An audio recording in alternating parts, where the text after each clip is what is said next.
Berarti apa wae to kok kaya apik-apik men iki tandurane iki. Dinggo ngene iki wis ranggarai nambah ireng. Ah, ya penak men iki jane kok wah. Sik marai pengen ha iki. Toko Pertanian 5758 maju bersama petani. Assalamualaikum warahmatullahi wabarakatuh. Terima kasih sudah berkunjung ke channel Toko Pertanian 5758. Kali ini kita akan menyaksikan cara mengendalikan bule, cara mengendalikan ulat plus telurnya pada tanaman jagung, beserta cara mengendalikan rumput pada tanaman jagung. Produk komplit dari Petrosida. Kita saksikan. Check it out.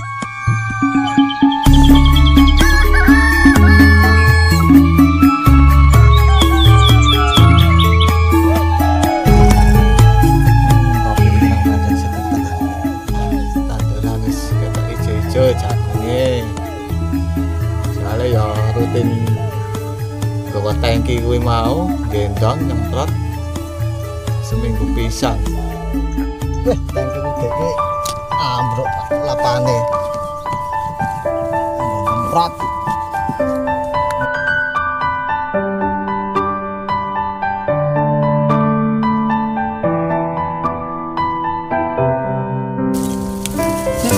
Set nang hutan ya. Penasaran. Tanduran terus anak gue tak semprotin gue masuk. Gue ben padha klenger.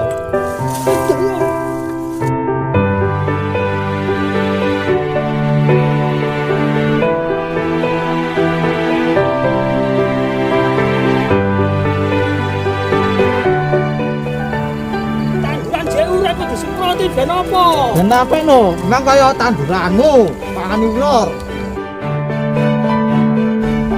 Oh, coba berarti marep rono tak ilakne obat sik apa iki?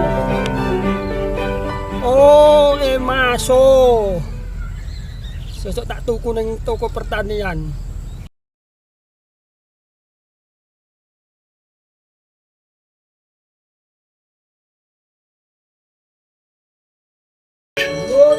Monggo. Lho Pak Kerja. Wah.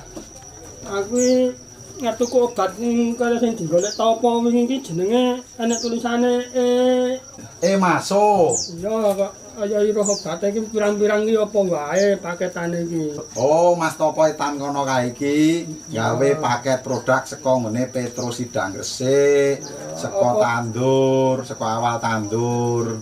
Obatnya apa wae to kok kaya apik-apik men iki tandurane iki. Oh, pertama waktu ndekne arep ulur jagung kae dicampuri karo sule iki. Iki gunane. Iki gunane kanggo pencegahan bule. Supayane jagunge do ora piknik. Kan akeh to jagung do piknik kae terus ngetiti do putih mulih-mulih do dadi bule.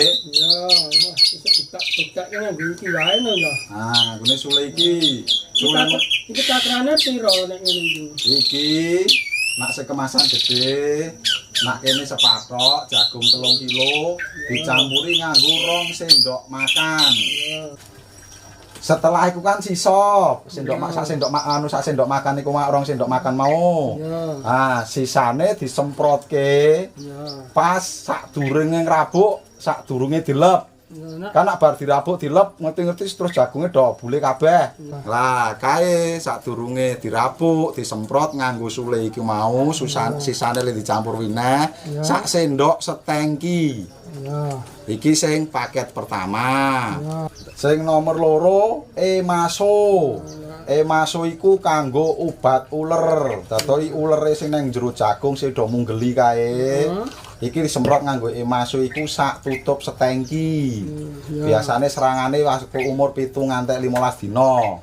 Iku nganggo Emaso iku sak tutup setengki. Sakmene iki kanggo 10 tangki. Ya, sing tak buktekne sesuk. Sing nomor 3 obat suket. Kan biasanya wis umur 15 dina tekan 20 dina lak sukete wis do tukul. Kae nganggo paket saka Petrosida, obat sukete jenenge Gisentro. Iki nang jero werna loro. Siji obate, sing siji perekate surfaktane. Iki engko nganggone rong tutup, iki engko ya rong tutup. Ah, hadiah topi iki karepe supayane ngerti Petrosida iku petani iki wis panas. Dadi nak dinggo ngene iki wis ranggarai nambah ireng. Wah, ya penak men ki jane ku wah. Sik marai pengen nah iki. Karo apa meneh ya karo godhonge ben tambah seger iki apa to? Oh, ben tambah seger. Saka Petrosida ning produk le jenenge Sida Green. Iki pupuk pelengkap cair. Nganggone iki nganggo rong tutup wae setengki. Iki iso disemprot pas kowe karo nyemprot iki sekalian. Maso iki. Kudu barenge ra apa-apa. Dibarengke ra apa-apa karena nek biasane tanduran ki nek wis umur 20 tekane 30 dina wis rada gedhe. Sisan sak ulere tambahi sidasat. Nggo tanduran jagung komplit. Dadi sidasat digondokke ular. Masuk dienggo ular sing gedhe-gedhe sing nang jero pupus. Sida Green iku ben pupuse sing do dipangan ular wis do poklak iku mau ndang tubus anyar. Sing dikarepke ngono kuwi. Dadi paketane iki wis komplit nganggo tanduran jagung nak saka Petrosida. Oh iki nggawa obat kae ngono iki tok bayar apa ora aku dibayar mah wis mulak-mulak topi ya wis mau. Aku pengen topine kok. Lah terus perkara bayar sesuk gampang. penak men. Bayar sisa kabeh sepaket iki nembe engko tak kei topi. Yo, gawane kabeh. Tambahi yo arep jujule kok. Pira-pira ya arep Karepe obat anu tuku sithik. Jujule sing akeh. Ya kala-kala kayak bonus lho. Bonus lak bola-bola iki kei glo, kei bonus saka Gisentro. Wis tok topi bonuse. Wes tak pamit sik ya. Ya, suwun ya Jaya. Yo, sama-sama. Yung jagungku iki lho, seger tenan iki. Wis genah panen tenan iki sesuk iki. Matur nuwun Petrosida sik. Akhirnya tok solusi obat suket nggo tanduran jagung tak coba tak semprot sik.